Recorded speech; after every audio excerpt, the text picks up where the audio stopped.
We're learning more and more about the scene unfolding here off Gladman Way. More and more people trying to get home here tonight. Take a look at these surveillance photos and you'll see they're nearly identical. But the sun departure might have some people wondering if the city is still protected. Kevin, this is all just unfolded within the past hour and it's still a very busy scene out here. The crews are now in trying to fix that. If you come this way with me, you can see right where they have found the water main break. But this isn't it. 4 other places in this area alone have been hit just this week, according to police. I have to confess, though, I've never read a book and I've never seen any of the movies. The wind strong enough this morning to actually blow over part of a rest stop in Richwood, Kentucky. And Nancy, we're down here near the ground because take a look. There's Overstreet's footprints. Kevin, Marty Rowe was transported in an unmarked brown SUV, also escorted by a Fayette County Sheriff's Deputy squad car. The nearly 4-hour-long trip from Logan County, Ohio, where Rowe was being detained, ended here tonight about 9:30 when Rowe was booked into jail. See that exclusive video in tonight's LEX 18 Big Story at 11.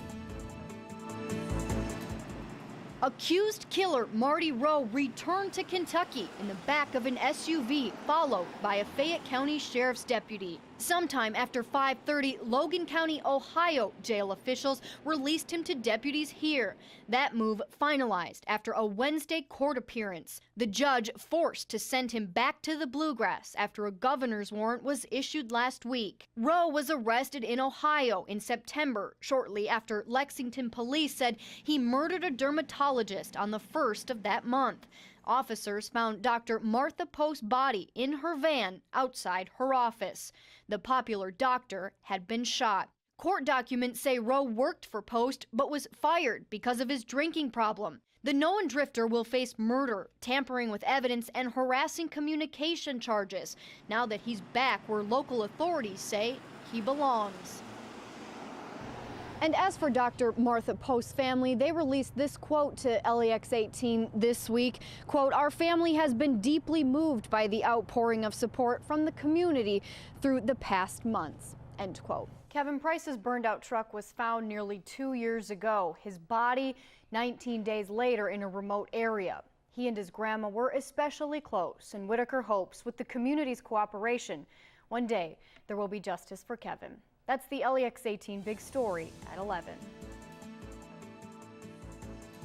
There's never a day that I don't pick up Kevin's picture. If Leila Whitaker were to count the days, I don't know how I got through it. There are 669 of them that have gone by since her grandson's body was found. Kevin was found 2 days after Thanksgiving. You can imagine what a horrible Thanksgiving we had. The days that have followed, Whitaker will tell you, haven't been much better. One day I went out on my deck and I was just sitting there. It was a beautiful day and I just looked up in the sky and I said, "Oh, Kevin, are you up there somewhere?"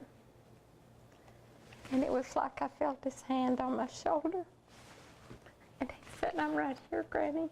No one knows what happened to Kevin Price on November 9th, 2009, the night he never returned home from work.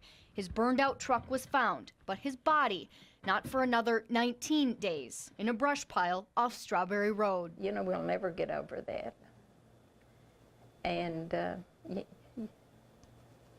for the rest of our life, we have to go on with that, Kevin. There's been no arrests, no new information, so Leila Whitaker hangs on. Kevin was just a sweet, loving, kind person. Forced to keep counting the days, hopeful that maybe on one of them she'll find an answer.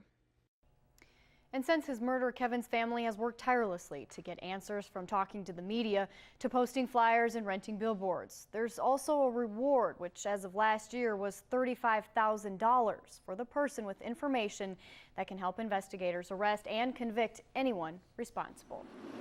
There's one for Rodney Kurtzinger, another for Aaron Bird. It was just a freak accident. 4 memorials in all marked the spot where lives were lost along Highway 433. He was a hard-working dad.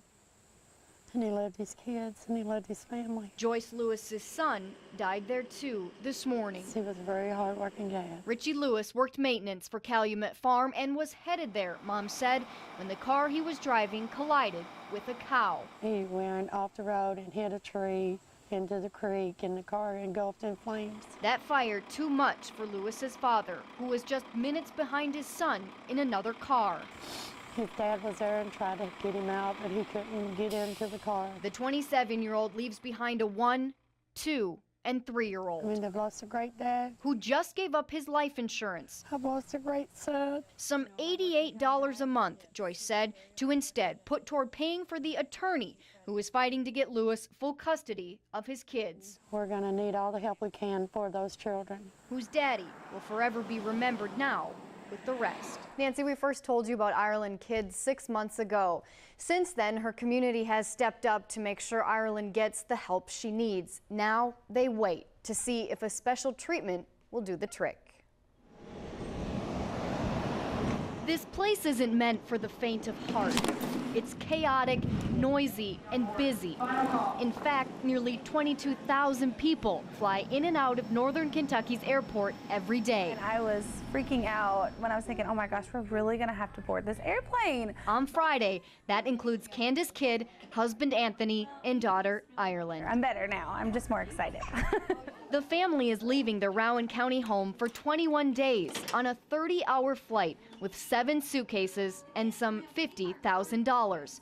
Remember that, because while this story isn't all about numbers, it is one about hope. I just think we have God on our side and can't go wrong there, so we're very, very hopeful. The kids hope their 20-month-old will be able to get her eyesight back, and they're going to China to see that it happens. I mean, because everything you're doing, I mean, it's for her anyway, and you just look at her, and there's no way you can, like, not have hope. Should put it up to her ear and, like, listen. And We first met these 3 in December. They were trying to raise a lot of money for a rare procedure that uses stem cells to fix Ireland, who was diagnosed with septo-optic dysplasia at birth. It's not something that will get worse, but doctors say 7 IV injections, an hour at a time, could hopefully make it better. We've done our homework, you know, we've done our research, and I've just seen just so many positive things come out of it that, you know, if we don't, I mean, I guess I've just learned to just go with it. The kids wouldn't be going anywhere, though, if it weren't for the kindness of others. We just want to thank everyone. Donations have poured in since our story aired, from strangers to planned events, totaling more than 50 grand. Remember, that's how much everything will cost as they travel across the world on a journey to save Ireland's sight. Now, that procedure has only about a 75% success rate, and if it works for Ireland, she should start to see results within a year.